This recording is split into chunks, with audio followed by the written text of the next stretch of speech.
Alô, amigos. Mais uma equipe que está se distanciando da ponta de baixo. Eu estou falando da divisão de acesso à Série A2 Gaúcha. O Grêmio Bagé venceu ontem o Guarani de Venâncio Aires e de 5 pontos foi a 8. Ele estava a 3 do Lajadense, agora está a 6.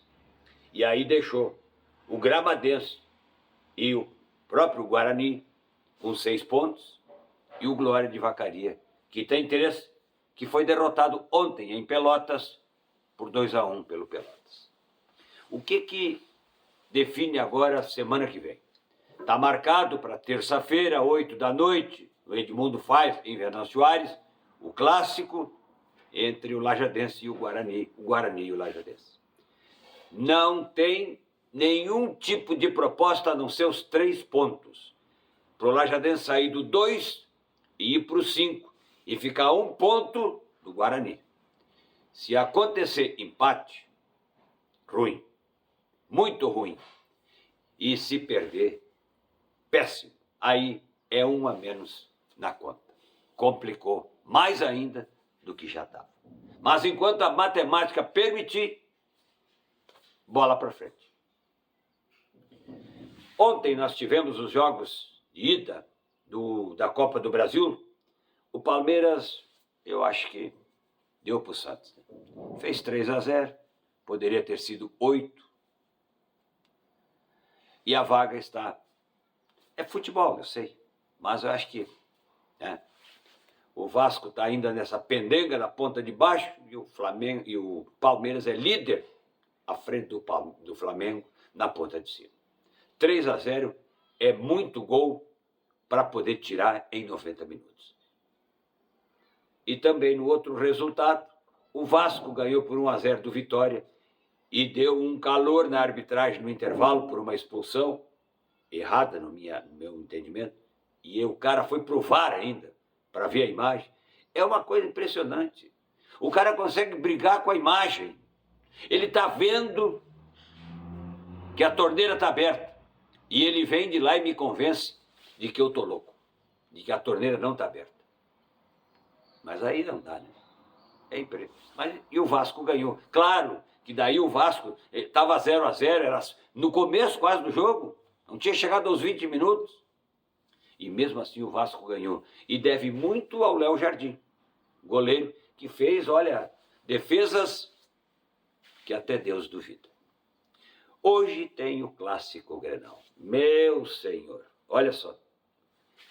8 da noite, nós vamos ter o primeiro jogo da Copa do Brasil, do Grêmio Inter, no clássico Grenal.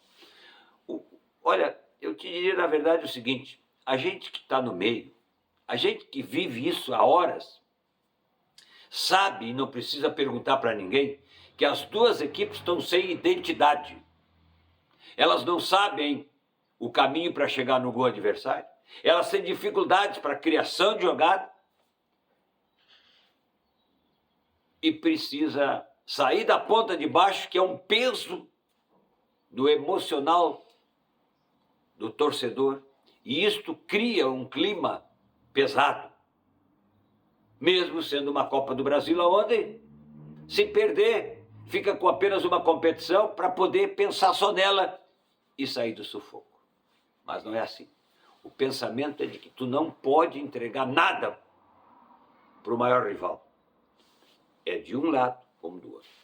Eu espero que o Ramon Apate Abel, que vai ser o árbitro do jogo, ele tenha...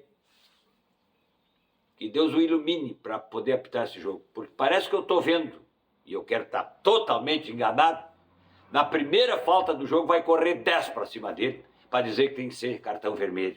Independe de quem fez a falta. E vai ser enrosco. Já vai começar no pátio. Eu conheço esse filme. Esse filme eu conheço. Menos, gurizada. Vamos com calma. A ponta de baixo do Campeonato Brasileiro é a dor de cabeça.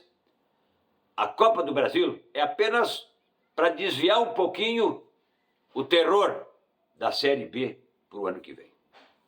Está complicado. Mas e o Inter contrata, o Grêmio contrata, e vem fulano e vem Beltrano. E olha as escalações, não tem novidade nenhuma, são sempre os mesmos que estão escalados. Técnicos perdidos no aspecto técnico-tático. Fisicamente, o Grêmio está pior que o Inter, está se arrastando. E o Inter também é de vez em quando, um amontoado de jogadores correndo atrás da bola. Parece aquela meninada atrás da escola, tabelando com a parede do colégio, porque não tem árbitro para apitar, então vale tudo. Meu Deus do céu. Vamos torcer para que amanhã eu possa estar aqui com vocês mais uma vez e dizer que Deus estava de olho no Grenal e correu tudo bem, pelo menos no aspecto disciplinar, que é o mais importante. Sertel, a força que nos une. Sicredi, gente que coopera cresce. Sorrir fácil, porque sorrir é uma conquista. E Supermercado, tradição, na principal da Campestre, ali do ladinho da pracinha. E você, com a RDK, e eu agradecendo a sintonia de hoje e o carinho de sempre.